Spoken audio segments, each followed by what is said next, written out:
からいきなり濃い話じゃん。海の近く、ちょっと落ち着かないよね。フィリピン付近で大きな地震があって、太平洋沿岸に津波注意報が出たのだ。予想高さは1メートルでも甘く見ないでいいわ。広い範囲で出てるのが気になるのよ。津波配置度で終わらないことがあるのだ。引いてもまた来る前提で動くのが大事なのだ。そこ見に行きたくなる人がいそうだけど、絶対にやめなさいよ。様子見が一番危ないわ。海沿いの道が気になる気持ちわかるけどね。でも安全優先じゃん。注意報は茨城から沖縄まで広く出たのだ。相模は三浦半島も入っているのだ。そんなに広いの？地図を見たら一気に線が増えるやつね。学校の避難訓練で近づかないって何度も言うの。こういう時のためじゃん。予想される高さは1メートルなのだ。でも津波は海岸で高くなったり何度も押し寄せたりするのだ。1メートルでも流れの力が強ければ十分怖いわね。低く見積もる話じゃないわ。バケツ一杯の水でも足を取られるのに、海の力だともっと大変だよね。海での作業は切り上げて河口付近から離れるのだ。見に行くのもダメなのだ。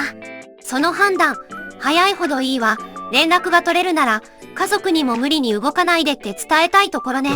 通知だけ見て慌てるより落ち着いて高い場所へ向かう方がいいじゃん。フィリピン付近の地震が遠くても波は海を伝わるのだ。地震の場所だけで安心できないのだ。そこがややこしいのよね。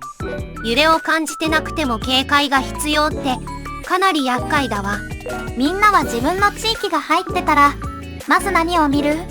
あーしは避難先を先に確認するタイプじゃん。それは正解よ。迷う時間を減らせるもの。今は遠くの海でも油断しないでほしいわ。じゃあ次は車の排ガスから二酸化炭素を回収する話に移るのだ。続いては車が出した二酸化炭素を回収する話なのだ。排ガスをそのままにしない工夫なのだ。走りながら集めるの？なんかゲームのアイテム回収みたいじゃん。脱炭素、デカーボナイゼーションの方向ね。言葉は大げさでも狙いはかなり現実的よ。続きは農業用の軽トラックに回収装置を乗せたのだ。荷台の下で二酸化炭素をボンベに溜めるのだ。農業用ってところが面白いよね。ハウスで使うなら移動した分をその場で活かせるじゃん。無駄を減らす発想は嫌いじゃないわ。燃やした分を少しでも戻す感じね。回収した二酸化炭素は農作物の栽培に使う予定なのだ。環境負荷と経済効果の両方を狙うのだ。一石二鳥を狙ってるわけね。電動化だけに頼れない地域への手当も見えてくるわ。あーしの感覚だと全部を一気に切り替えられない時の現実分かって感じじゃん。中山係長は電動化が難しい地域もあるって話していたのだ。ガソリン車でもカーボンニュートラルを目指したいということなのだ。そこは大事ね。地域差を無視すると綺麗な話だけで終わるもの。みんなも未来の車って EV だけだと思ってた？あーしはこういう別ルートもありだなって思うじゃん。マツダも同じような装置を開発中で2035年の実用化を目指しているのだ。10年ちょっと先を見てるのね。すぐ結果が出る話じゃない分地味に長いわ。その間に他の技術も一緒に進みそうだよね。こういうのって後から聞いてくるじゃん。車の形がそのままでも中身の考え方を変えていく流れなのだ。 EV 需要の落ち込みで戦略を見直しているってところも業界の空気を感じるわね。じゃあ次は街の中心で見つかったクマの話に行くのだ。宇都宮市中心部でクマの目撃が続いているのだ。8日朝からまた捜索を再開したのだ。中心部って本当に街の真ん中じゃない。かなり落ち着かない状況ね。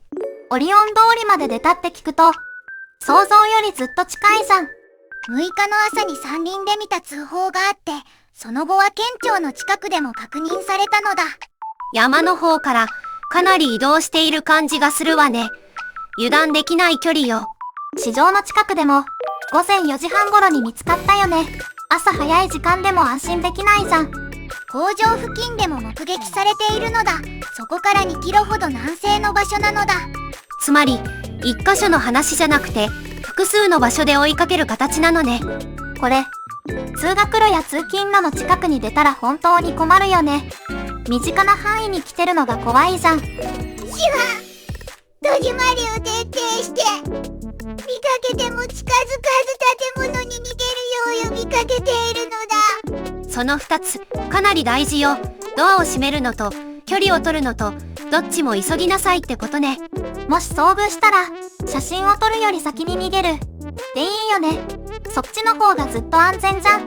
地元の猟友会などと一緒に捜索しているのだ。人の手だけでなく、地域全体で追っているのだ。この手の話は、出ないまま終わるのが一番いいわ。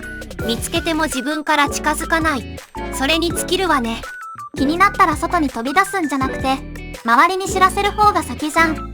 勢いで動くのは危ないよね。クマは見た目よりずっと力があるのだ。だから、遠くにいるはずで考えない方がいいのだ。そういう認識でいてちょうどいいわ。見つけたら無理せず避難。これで十分よ。少し息を抜ける話に移るのだ。ここで津波のちょっとした話をするのだ。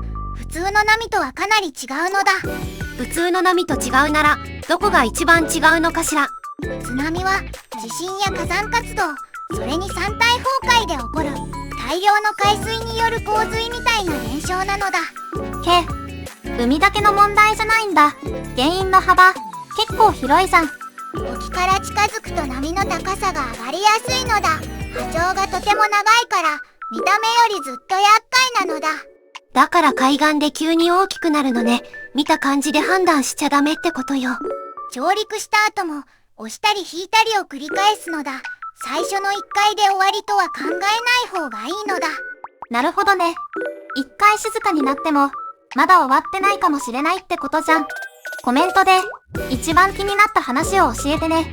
概要欄のリンクも見てくれると嬉しいよ。どの話も軽く流せない内容だったわ。気になる地域の情報は、ちゃんと見ておきなさいね。次回も気になる話を持ってくるのだ。また見てね。